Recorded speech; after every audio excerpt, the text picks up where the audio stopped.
The National Retail Federation forecasts 140 million Americans will do some kind of shopping over this long holiday weekend, and it looked like most of them got things started last night and continued into today as people rushed to take advantage of some Black Friday bargains. The crowds today it's not as too bad as like every other year. It's usually is bigger than this. It's all about the deals. I'm not finding like as good of deals. After the mall today, I plan on doing more shopping. Well, after tonight, I think I'm done. I think I'm good. Done. And Courtney Reagan joins us from the mall at Fairfield Commons in Dayton, Ohio. Courtney, how busy is it today?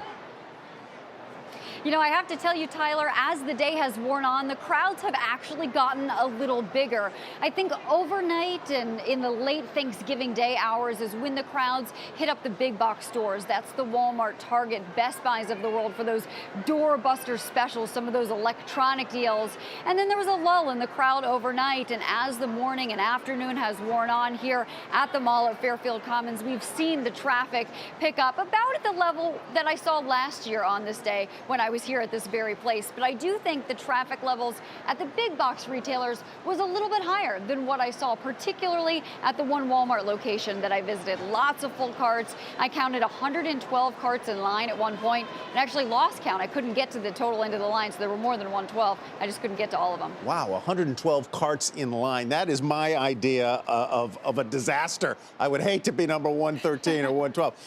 Tell me, what times are these malls opening and closing? Was it open real early today?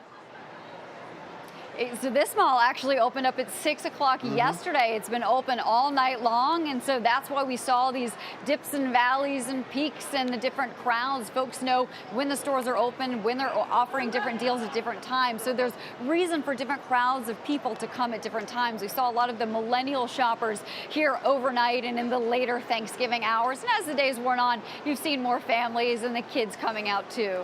So these malls have been open and running for some time. All right, Courtney, thanks very much. Courtney Reagan in Dayton, Ohio. All right, electronics always seem to be big sellers during the holiday season. So will this year be any different? Josh Lipton takes a look.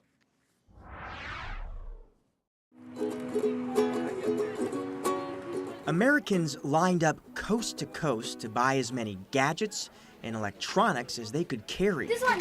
No. So what were the most popular tech products on this Black Friday? Analysts say, as always, televisions were red hot. And this year, the ultra-high-def 4K TV attracted a lot of attention. If you want to sell TVs to the American public, you need two things. They need to be as big as they can afford and fit in their house, and they need to have the best picture that they want. And 4K really addresses this is the state of the art of the picture. If 4K was a hit, then that's good news for Samsung, which controls about 50% of the market. Samsung now sells several 4K models for less than $2,000. Gamers were also out in force on Black Friday, looking for deals.